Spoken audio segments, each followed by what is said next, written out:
Hello dear friends, welcome to my science academy. हम discuss कर रहे हैं नंबर सिस्टम। तो इसमें देखिए योज्य प्रतिलोम और गुणन प्रतिलोम ये किस तरह से पूछे जाते हैं।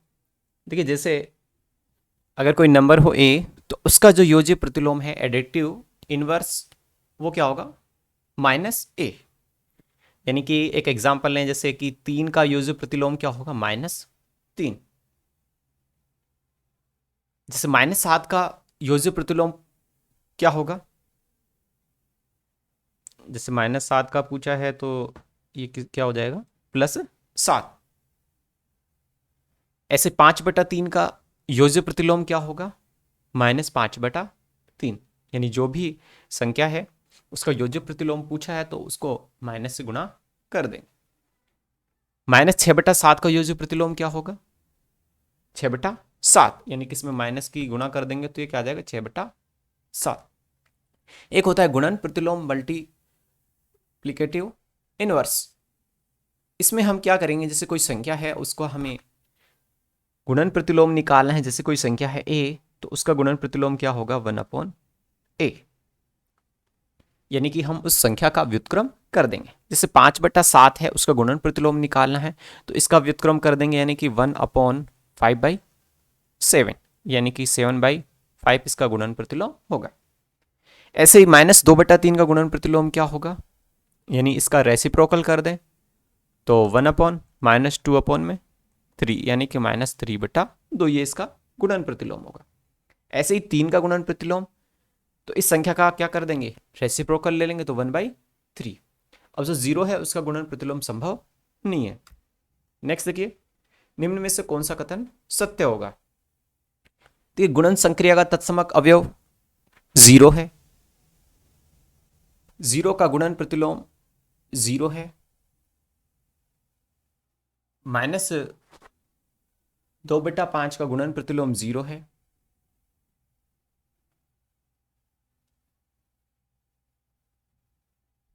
तो देखिए गुणन संक्रिया का तत्समक 0 है क्या, नहीं है। देखिए पीछे देखिए, अभी हमने गुणन संक्रिया का तत्समक उसका व्युत्क्रम होता है, तो 0 हो सकता है क्या, नहीं हो सकता। तो इसको क्रॉस कर देते हैं।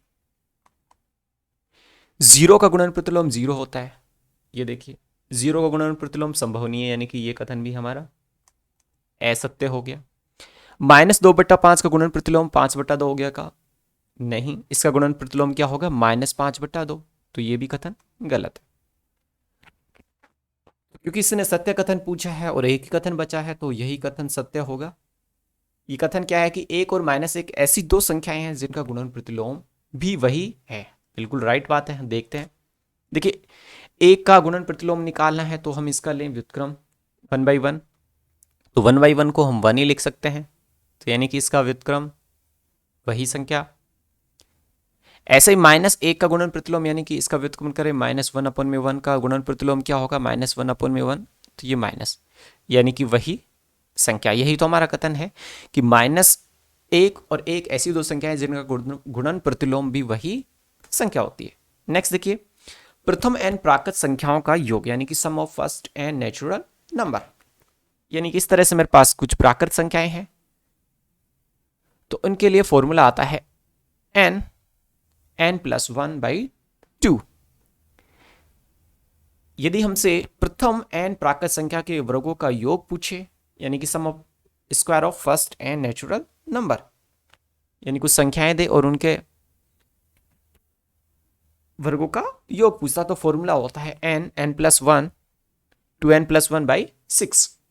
या फिर ये हो सकता है कि प्रथम n प्राकृत संख्याओं के घनों का योग, यानी कि sum of cubes of first n natural number. तो इसके लिए फॉर्मूला होता है n+1/2 का होल स्क्वायर। तो देखिए एग्जांपल लेते हैं कि 1 से 420 तक की प्राकृत संख्याओं का योग कितना है। तो देखिए n प्राकृत संख्याओं के योगफल के लिए हमारे पास फॉर्मूला है n+1/2।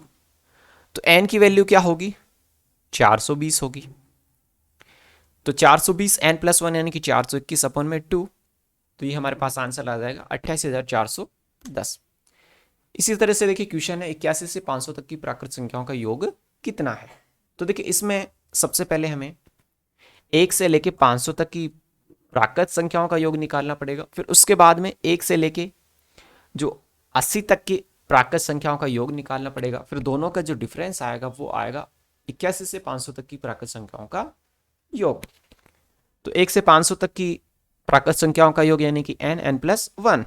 तो 500 प्लस 500 इंटू 500 1 अपॉन में 2 माइनस 1 से 80 तक की n 80 n+1 81 अपॉन में 2। तो ये आएगा 12 20 10। नेक्स्ट देखिए 1 से 40 तक की प्राकृत संख्याओं के वर्गों का योग कितना होगा।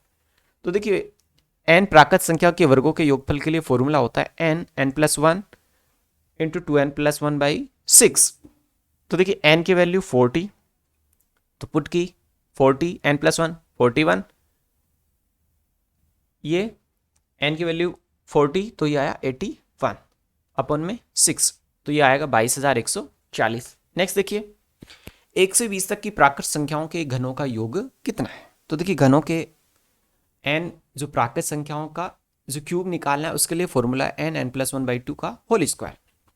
तो n की वैल्यू 20, n+1 यानी कि 21/2 का होल स्क्वायर, तो 210 का होल स्क्वायर आएगा 44,100। नेक्स्ट देखिए 11 से 30 तक की प्राकृत संख्याओं के घनों का योग कितना होगा। तो देखिए इसमें सबसे पहले हमें 1 से लेकर 30 तक की प्राकृत संख्याओं के घनों का योग निकालना पड़ेगा। उसके बाद में 1 से लेकर 10 तक की प्राकृत संख्याओं के घनों का योग निकालना पड़ेगा और फिर दोनों का डिफरेंस कर देंगे। तो ये हमारे पास आएगा जब इसको हम सोल्व करेंगे 465 का स्क्वायर माइनस 55 का स्क्वायर, तो ये आंसर आया 2,13,200। तो देखिए एक जो इसको लेक्चर के प्रीवियस पेपर्स में ऐसा क्वेश्चन कई बार पूछा गया है कि x+1x इक्वल टू पी हो, और इससे वो पूछेगा कि x² अपॉन में 1+x² का मान क्या होगा, या फिर ये पूछ सकता है x³ + 1/x³ का मान क्या होगा। देखिए x + 1/x इक्वल टू क्या होगा p, तो इसके लिए हमारे पास फॉर्मूला बनेगा p² - 2, x³ + 1/x³ के लिए फॉर्मूला बनता है p³ - 3p, x⁵ + 1/x5, इसके लिए फॉर्मूला बनता है p² - 2, p³ - 3p p। तो देखिए इसका यूज देखते हैं।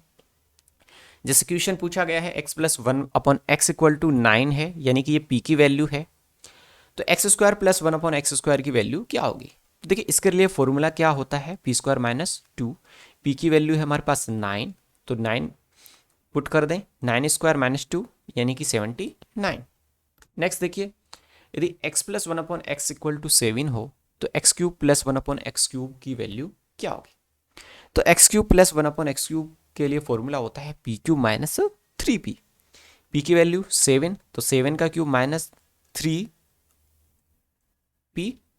ये p की वैल्यू 7, तो 7³ 343 माइनस 21, तो 322 इसमें आंसर आ जाता है।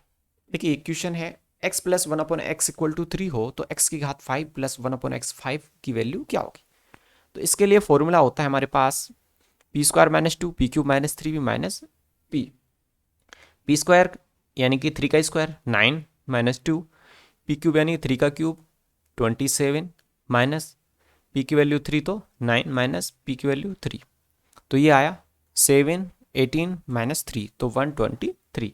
नेक्स्ट देखिए ये क्वेश्चन पूछा गया है स्कूल लेक्चरर में कि यदि x² - 3x + 1 इक्वल टू 0 हो तो x5 + 1/x5 की वैल्यू क्या होगी।